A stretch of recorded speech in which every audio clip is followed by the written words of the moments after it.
Look at all this mess, guys. Like, who else has all this huge mess everywhere?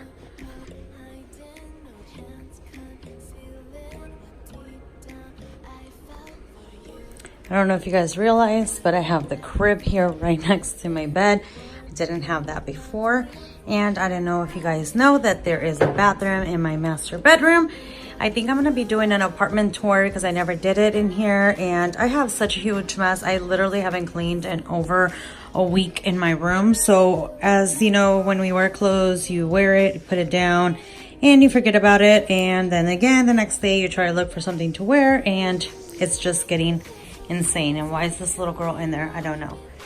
And no, I don't have a frame for my bed because Anthony didn't like it, so we got rid of it and we're gonna get a new one one day. We don't know when. Look at this girl.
This would be